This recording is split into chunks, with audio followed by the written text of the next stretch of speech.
নমস্কাৰ, কি খবৰ সকলোৰে? আশা কৰোঁ সকলোৱে ভালে আছে। আজি হৈছে 5 নৱেম্বৰ। ডক্টৰ ভূপেন হাজৰিকাৰ মৃত্যু বাৰ্ষিকী উপলক্ষে ডিমৰীয়াৰ শিল্পী সমাজে আজি অনুষ্ঠান এটি পাতিছে। তালৈকে যাবলৈ ওলাইছোঁ, লগতে নতুন এটা অভিজ্ঞতা ল'বলৈ গৈ আছোঁ। দেখুৱাই থাকিম আপোনালোকক অনুষ্ঠানটি, চাই থাকিব শেষলৈকে। সভাপতি শ্ৰীযুত অজিত দত্ত ডাঙৰীয়া সম্বৰ্ধনা জ্ঞাপন কৰিব আমাৰ এৰাবাৰী প্ৰাথমিক বিদ্যালয়ৰ প্ৰধান শিক্ষয়িত্ৰী মধুস্মিতা গগৈ বাইদেৱে। মোৰ কণ ভাইটি ভণ্টিসকল, ডিমৰীয়া শিল্পী সমাজৰ উদ্যোক্তাসকল, শিল্পীসকল আৰু বিশিষ্ট ব্যক্তিসকল, এজন বিশিষ্ট সাহিত্যিক উজ্জ্বল ডাঙৰীয়া, জয়জয়তে মই আটাইলৈকে আপোনালোকক মোৰ আন্তৰিক শুভেচ্ছা আন্তৰিক কৃতজ্ঞতা জ্ঞাপন কৰিছোঁ। ডিমৰীয়া শিল্পী সমাজৰ এটা সুন্দৰ পদক্ষেপ প্ৰতি বছৰে লয়। সকলো ৰাইজে কৈছোঁ যে ডিমৰীয়া অঞ্চলৰ পৰা উঠি অহা নতুন প্ৰজন্মজনক অকণমান সংগীতৰ ফালে ঢাল খাবৰ কাৰণে তেওঁলোকৰ একো প্ৰচেষ্টা, সেই প্ৰচেষ্টাটো সলনি কৰিব লাগিব। যেই নহওক, মই অলপ আগতে মন্ত্ৰী প্ৰজ্বলন কৰিলোঁ আজি এই কাৰ্যসূচীৰ শুভাৰম্ভৰ কাৰণে। মই আশা কৰিছোঁ এই মন্ত্ৰীৰ পোহৰে আমাৰ আপোনালোকৰ আটাইৰে মনবিলাক পোহৰাই তোলক আৰু যিটো উদ্দেশ্য আজি এই অনুষ্ঠানটো অনুষ্ঠিত কৰিছে, আজি কাৰ্যসূচী অনুষ্ঠিত কৰিছে, উদ্যোক্তাসকলে আটাইবিলাকে মনৰ জগতখন পোহৰাই কৰি আপোনালোকে নিজৰ নিজৰ কৰ্মত গতি হওক তাৰে কামনা কৰিছোঁ। জাতিৰ কৰ্ম সংস্কৃতি বা নিজৰ জাতিটোৰ দায়িত্ববোধ চিন্তা কৰিবলৈ ধন্যবাদ জনালোঁ। এইবাৰ আমি মঞ্চ মুকলি অনুষ্ঠানটিলৈ আগবাঢ়িছোঁ। মঞ্চ মুকলি কৰিব ডক্টৰ সূৰ্যদা। শিল্পী সমাজৰ উদ্যোক্তাসকলক আগবঢ়াই নিবলৈ অনুৰোধ জনালোঁ।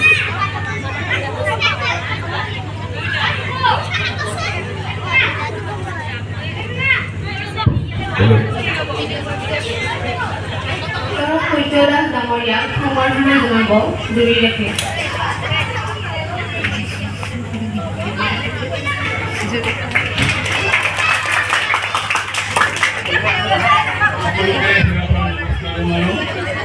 আপোনালোকে এনে এটা অনুষ্ঠান আয়োজন কৰাৰ কাৰণে মই আগতীয়াকৈ ধন্যবাদ জনাইছোঁ।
প্ৰতিধ্বনি শুনো মই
আন্টি আপনাৰ বটল পড়ে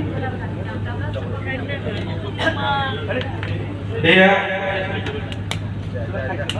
চেতন প্ৰবীণ সন্দিকৈ ডাঙৰীয়া আমাৰ মাজত আহিছে আৰু তেখেতৰ বহুমূলীয়া গীটাৰখন আজি ইয়াতে হয়তো আৰম্ভ কৰিছে চাগে নেজানো ইয়াতে আৰম্ভ কৰিছে উদ্বোধনী দিওঁ আৰু সাংবাদিকতাটোৰ নিচা যদিও মই এখন দায়িত্ব এটা অনুষ্ঠানৰ দায়িত্ব আছোঁ তথাপি মই এই সমগ্ৰ শিল্পী সমাজৰ লগত লোকশিল্পীয়ে হওক বা অন্যান্য শিল্পীসকলক মই উদ্বোধনী যোগাই আহিছোঁ যিমানখিনি পাৰোঁ কেতিয়াবা বাতৰি জৰিয়তে হওক কেতিয়াবা ব্যৱসায়ৰ জৰিয়তে হওক কিন্তু মই আচলতে এই ঘৰতে মই এই সন্মানটো ল'ব বিচৰা নাছিলোঁ তথাপিও ৰাইজৰ আগত দিছে যেতিয়া মই দাদাৰ কথাও মই পেলাব নিবিচাৰোঁ আপোনালোকৰ আশীষ কামনা কৰি মই এই সন্মান বুলি ধৰি মই এই ক্ষীৰ ধাৰ্য কৰি লৈছোঁ। শ্ৰদ্ধাঞ্জলি অনুষ্ঠানটি শেষ হওঁতে বহু ৰাতিয়ে হ'ল। নৈশ আহাৰ গ্ৰহণ কৰি নতুন এটি অভিজ্ঞতালৈ ঘৰলৈ আহিলোঁ। ভিডিঅ'টি ইমানেই আছিলে, আশা কৰিছোঁ আপোনালোকে ভাল পাব। ধন্যবাদ।